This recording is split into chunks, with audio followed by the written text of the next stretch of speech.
Olá, meu nome é Vitor Augusto e eu vou estar apresentando juntamente com o Danilo o nosso trabalho de sockets. Bom, desenvolvemos então uma aplicação de arquitetura cliente-servidor, né, onde o cliente se comunica com o servidor a partir dos sockets. Eu vou estar apresentando então um pouco do funcionamento, né, da nossa aplicação. Vou estar abrindo primeiramente o servidor, depois o cliente. O nosso servidor já indica a conexão com o cliente logo após a abertura do cliente, né? Informando o IP e a porta conectada. Bom, vamos ao cliente então. Eu vou estar criando um e-mail arbitrário aqui, com o meu próprio nome, por exemplo, vitor@furg.br. Vale ressaltar que o nosso e-mail ele necessariamente precisa ter arroba e ponto, né, no nome de usuário. Por exemplo, se eu for criar um e-mail só com meu nome, Vitor, ele vai acusar um erro, né, para incluir arroba e ponto nesse nome de usuário. Bom, eu vou criar então um outro e-mail arbitrário, que seria o e-mail do Danilo, danilo@furg.br, e a mesma senha, 123. E eu posso estar criando um e-mail com qualquer extensão, por exemplo, um qualquer arroba, por exemplo, gmail.com. Mas assim, 123. E ele criou com sucesso.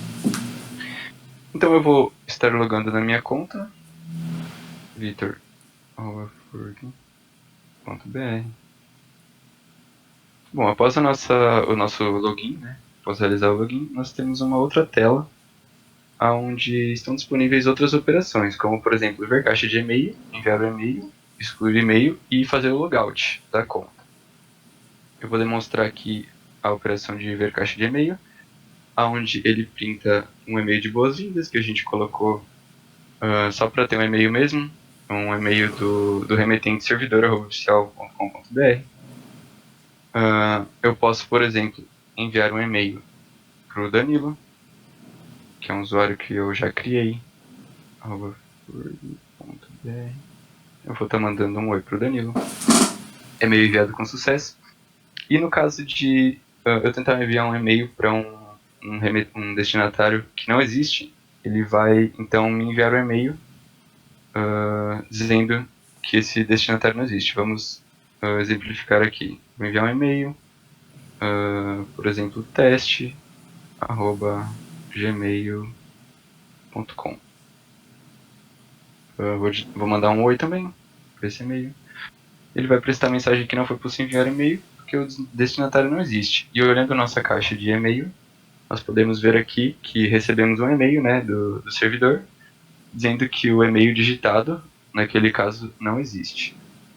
E a operação também de excluir um e-mail, por exemplo, eu vou estar escolhendo o ID, por exemplo, 0, né, que a gente faz a exclusão por ID, então a gente tem que formar um ID válido.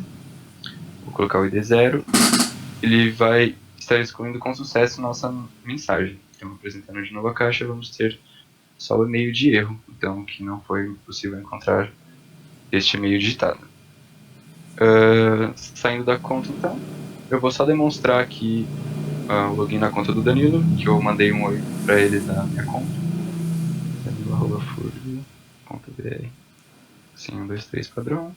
Mostrando a caixa de e-mail, vamos ter o e-mail de boas-vindas e o meu oi, né, que foi o oi que eu mandei da minha conta. Eu acho que é isso então, né, Danilo? Sim, exatamente, Vitor. Agora o Danilo então vai apresentar um pouco do código e de como foi Perfeito. desenvolvida Vitor, a só, aplicação. só para fazer uma nova ressalva, é bom estar citando que em nosso programa os e-mails criados e os e-mails recebidos eles são persistentes.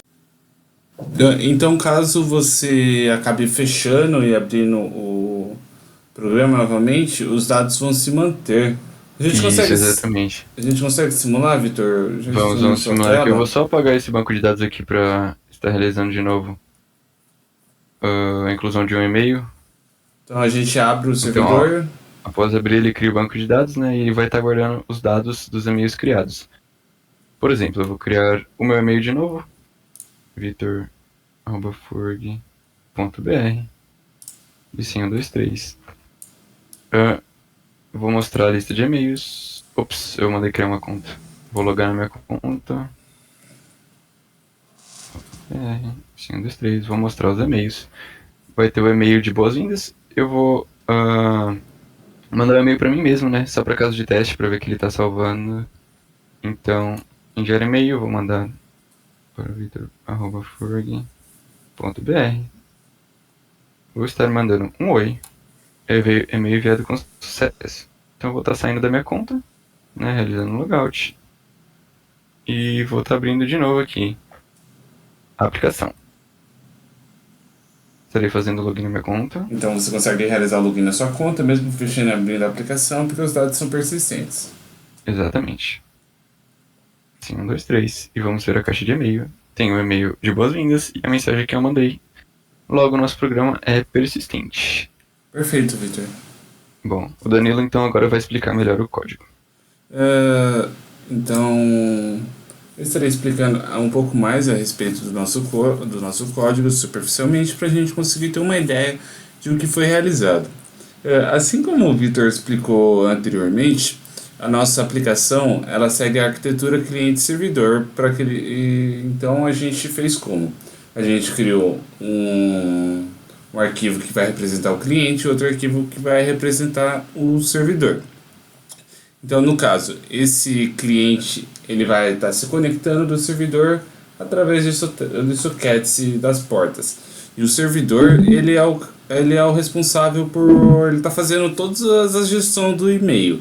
Ou seja, ele que encaminha, ele que armazena e ele que gerencia os usuários. Vamos estar demonstrando aqui no Python como é que foi realizado. Bom, primeiramente aqui por parte do servidor, que é mais importante. Então, como que foi feito? A gente abriu um host dele, que seria o localhost, por se tratar de uma conexão local. Definimos uma porta e realizamos a criação do socket. Utilizamos como parâmetro o AF e NET, que na verdade ele se diz referência ao protocolo IPv4, e utilizamos o tipo de protocolo, o TCP. No caso, o TCP ele está sendo representado por esse sock string. Sendo assim, a gente realiza a abertura desse nosso servidor, que será conectado. E como que ele funciona? O servidor ele fica aguardando para ver quais ações que o cliente deseja realizar. Então, para o nosso cliente, como que funciona? Ele, a primeiro momento, ele vai possuir um menu de escolhas. O cliente ele sempre vai realizar o quê? Ele vai apenas passar os parâmetros para o servidor. Então, o nosso cliente ele vai escolher a opção que ele deseja. Vamos supor que o cliente deseja criar um e-mail. Então, ele vai selecionar a primeira opção, que é a opção criar e-mail. Vale ressaltar que aqui está a conexão que o cliente realiza com nosso servidor. Ele passa como o IP o local mesmo, e a porta dele tem que ser a mesma do servidor para ele estar conseguindo fazer essa conexão. Então vamos voltar aqui. Ele deseja criar o e-mail, ele seleciona a opção 1. Sendo assim, dentro dessa nossa função criar e-mail, a única função que o nosso cliente faz é passar os parâmetros para o servidor. Sendo assim, ele manda através desse comando send all, ele passa os parâmetros. No caso, ele vai passar o login e uma flag 2 indicando que a operação que ele deseja realizar é o login. O servidor, por sua vez, ele vai ser capaz de identificar qual foi o login enviado pelo nosso cliente e qual o parâmetro que ele deseja realizar. Sendo assim, como o parâmetro foi o número 2, o nosso servidor ele entende que o nosso cliente está desejando criar um e-mail. Então, o nosso servidor que fica responsável em verificar se esse e-mail já existe, pois caso o e-mail já exista, ele vai retornar para o cliente informando que o e-mail já existe, sendo assim não é possível estar cadastrando esse e-mail. Aqui o nosso servidor também ele vai fazer as outras verificações. Então, caso esse e-mail não exista, ele vai chamar a função de criar e-mail, a qual vai fazer a criação desse e-mail Nosso gerenciamento é feito através de uma classe e-mail, a qual possui como os parâmetros o login, que vai receber o login e a senha do nosso cliente, possui a caixa de e-mail e uma caixa para remetentes. Então ele vai obter os parâmetros para a criação do e-mail e, ocorrendo tudo certo, ele só vai retornar para o cliente uma flag, a qual vai indicar para o mesmo de que foi possível realizar a criação do e-mail. O mesmo vale para quando o cliente deseja realizar alguma outra operação, como por exemplo o login. Como que funciona? Voltamos naquele mesmo quesito. Pelo fato do nosso servidor, que ele é responsável por tanto encaminhar quanto armazenar as mensagens e o gerenciamento de usuário, o nosso cliente ele só fica responsável por passar os parâmetros. Então ele fala: o servidor, é o seguinte, estou tentando acessar com este login. Então ele passa o login que ele deseja estar acessando, e o servidor que fica responsável por estar verificando se esse é um login válido, se esse login se encontra na base do servidor, assim como ele é responsável por verificar se a senha está de acordo. Então, caso a senha seja inválida, o servidor ele faz essa verificação.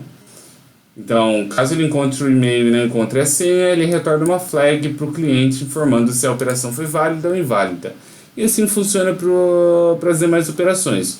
Basicamente, o cliente ele envia o login da operação que ele deseja realizar, assim como um parâmetro informando qual tipo de operação será realizada. Isso para todos os tipos de comando. Sendo assim, desta forma, a gente desenvolveu essa programação com o socket dessa aplicação de e-mail, na qual o servidor ele fica responsável por estar fazendo todo esse gerenciamento dos e-mails, dos encaminhamentos, dos armazenamentos e do gerenciamento dos usuários, ficando responsável para o cliente apenas passar para o servidor o que deseja fazer. Perfeito? Muito obrigado!